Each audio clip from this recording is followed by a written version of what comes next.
sanctions on India white house की and other secretary this से जब war पूछा to a गया कि close. Russia He's taken Ukraine वार actions, रोकने के लिए as you've आपने क्या seen, किया है, तो sanctions इन्होंने on. कहा कि हमने इंडिया पर सैंक्शंस लगा दिए हैं जिससे रशिया पर प्रेशर बना और पुतिन ट्रंप से मिलने के लिए खुद अलास्का आए। लेकिन हम सब ने तो सुना था कि यूएस ने इंडिया पर 2 बार करके 25-25 यानी टोटल 50% टैरिफ लगाए थे। सैंक्शंस का तो कहीं कोई मेंशन भी नहीं था। रशिया से जब हमने S-400 खरीदा था तब भी बहुत सारे सैंक्शंस का मेंशन हुआ था न्यूज में, लेकिन हम पर कुछ सैंक्शन लगे नहीं थे और ना ही हम किसी देश के यूनिलेटरल यानी कि एक तरफा सैंक्शंस को मानते हैं। तो फिर ये This अब war अचानक to a से close. इंडिया पर सैंक्शंस की बात कहाँ से आ गई? आज के इस वीडियो में जानेंगे कि टैरिफ और सैंक्शंस में फर्क क्या होता है। हुआ क्या कि अभी हाल ही में ट्रंप अलास्का में रशियन प्रेसिडेंट पुतिन से मिले थे और उसके बाद यूक्रेन के प्रेसिडेंट और यूरोपियन यूनियन के लीडर्स यूएस में जाकर ट्रंप से भी मिले थे। तो उसके बाद व्हाइट हाउस की सेक्रेटरी कैरोलिन लेविट ने मीडिया ब्रीफिंग रखी थी और उस पर रशिया और यूक्रेन दोनों देशों के प्रेसिडेंट से मिलने के बाद ट्रंप ने क्या कुछ अचीव किया और मीटिंग के बारे में क्या आउटकम रहा उसके बारे में ब्रीफिंग चल रही थी। और इन्होंने कहा कि हमने इंडिया पर सैंक्शन लगाए। हो सकता है कि टैरिफ को इन्होंने सैंक्शन से कंफ्यूज कर दिया हो, क्योंकि ट्रंप और बाइडेन भी दोनों ऐसे ही हो सकता है कि इन्होंने टैरिफ को सैंक्शन से कंफ्यूज कर दिया हो। ट्रंप भी ऐसे ही कुछ भी बोल देते हैं, तो हो सकता है गलती हो गई हो।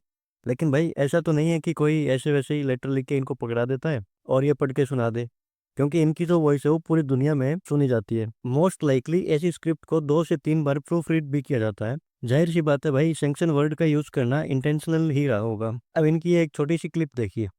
This war to a close. He's taken actions, as you've seen, sanctions on India and other actions as well. आइए अब जानते हैं कि टैरिफ और सैंक्शंस में आखिर फर्क क्या होता है।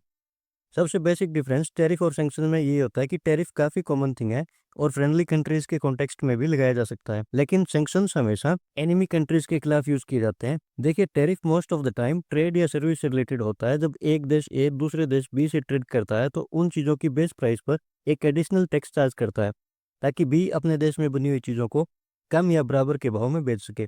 अगर देश ए की चीजें जो देश बी में बिकती है उन पर टैरिफ ना लगेगा तो हो सकता है कि देश ए की सस्ती चीजें बी के मार्केट में एक्सपोर्ट करे, जिससे कि बी की अपनी खुद की बनाई हुई चीजें अपने देश में महंगी बिके। उसके कारण प्राइसेस को कंट्रोल रखने के लिए एक टैक्स लगाया जाता है, उसको बेसिकली इंपोर्ट टैक्स आप कह सकते हैं। तो ये तो हुआ बेसिक ऑफ टैरिफ।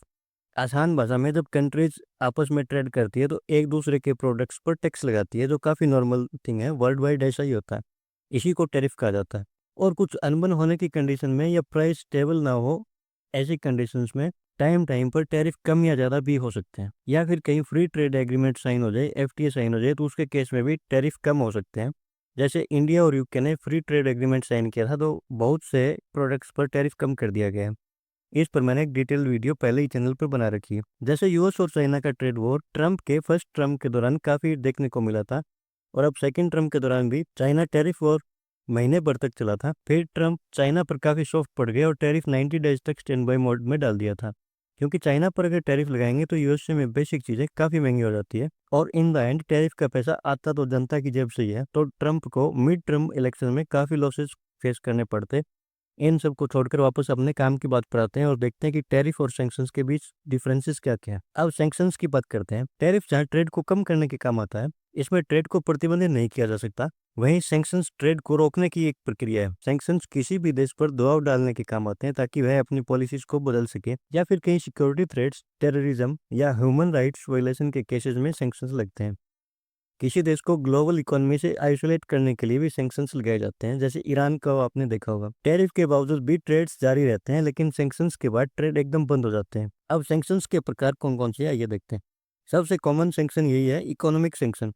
इसमें इंपोर्ट एक्सपोर्ट यानी बेसिकली ट्रेड पर ही बैन लगा दिया जाता है, जैसे तेल, हथियार, टेक्नोलॉजी आदि पर। एग्जाम्पल के तौर पर यूएस और यूरोपियन यूनियन ने रशिया पर ऑयल और टेक्नोलॉजी एक्सपोर्ट पर सैंक्शन लगाए हुए हैं। इसके बाद आते हैं फाइनेंशियल। किसी देश की बैंकिंग और फाइनेंशियल सिस्टम को ब्लॉक करने के लिए ऐसे सैंक्शन लगाए जाते हैं। इसमें फॉरेक्स रिजर्व को भी ब्लॉक किया जा सकता है। जैसे स्विफ्ट बैंकिंग सिस्टम से रशिया को बाहर निकाल दिया गया था यूक्रेन वॉर के बाद, और उनके सारे फॉरेक्स रिजर्व भी यूएस से खा गया था। इसके अलावा एक है ट्रेड रिलेटेड सैंक्शंस, जो स्पेसिफिक प्रोडक्ट्स या कंपनीज पर लगते हैं। जैसे हुआवे और जेटी जैसी चाइनीज कंपनियों पर यूएसए ने लगाए थे, तो इनके प्रोडक्ट्स यूएसए में बिकने ही बंद हो गए थे। एक प्रकार होता है इसका ट्रैवल सैंक्शंस, जिसमें वीजा रिस्ट्रिक्शंस लगते हैं। ये मोस्टली लीडर्स या ऑफिशियल्स या फिर बिजनेसमैन या हो सकता है कॉमन सिटीजन्स को भी ट्रैवल बैन के अंडर डाल दिया जाता है। जैसे यूएसए ने ईरानियन और रशियन ऑफिशियल्स और लीडर्स पर ट्रैवल बैन लगाया हुआ है। एक होता है मिलिट्री सैंक्शंस। इसमें उस देश के हथियारों की बिक्री पर रोक लगा दी जाती है और उस देश को ना कोई हथियार बेच सकता है। एग्जाम्पल के तौर पर नॉर्थ कोरिया और ईरान पर आर्म्स एम्बार्गो लगा हुआ है, कोई देश इनको वेपन्स नहीं बेच सकता। अब एक होता है सेक्टरल सैंक्शन, यानी कि किसी सेक्टर स्पेसिफिक पर, किसी खास सेक्टर जैसे ऑयल, बैंकिंग, डिफेंस, टेक्नोलॉजी आदि पर सैंक्शंस लगा देना। जैसे रशिया के एनर्जी और बैंकिंग सेक्टर पर यूरोपियन यूनियन ने सैंक्शंस लगा रखे हैं। कई बार सैंक्शंस टारगेटेड भी हो सकते हैं, स्पेसिफिकली किसी इंडिविजुअल पर या पूरी पब्लिक को टारगेट करने के बजाय स्पेसिफिक लीडर्स, स्टेट बॉडीज या कंपनियों पर ऐसे सैंक्शंस लगाए जा सकते हैं।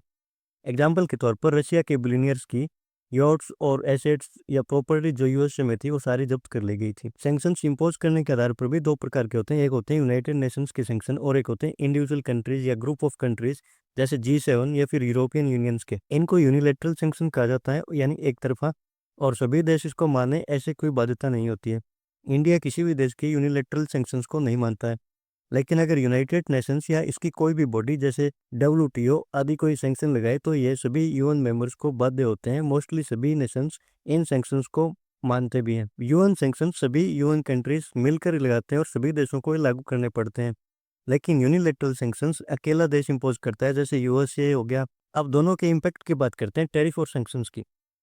टैरिफ से लोकल इंडस्ट्रीज और बिजनेस को एक बूस्ट मिलता है, इंपोर्टेड गुड्स महंगे पड़ते हैं और शॉर्ट टर्म इन्फ्लेशन इंक्रीज हो सकती है। और सैंक्शंस लगाने के बाद तो टारगेटेड इकोनॉमी को मेजर लॉसेज होते हैं, शॉर्ट टर्म भी और लॉन्ग टर्म भी। तो दोस्तों, टैरिफ एक प्रकार का ट्रेड टैक्स है, जबकि सैंक्शन एक तरह का पॉलिटिकल प्रेशर टूल है। अगर आपको यह डिटेल एनालिसिस अच्छा लगा हो तो वीडियो को लाइक और चैनल को सब्सक्राइब जरूर करिएगा और हमारे नए चैनल को ग्रो करने में हेल्प जरूर करिएगा। धन्यवाद।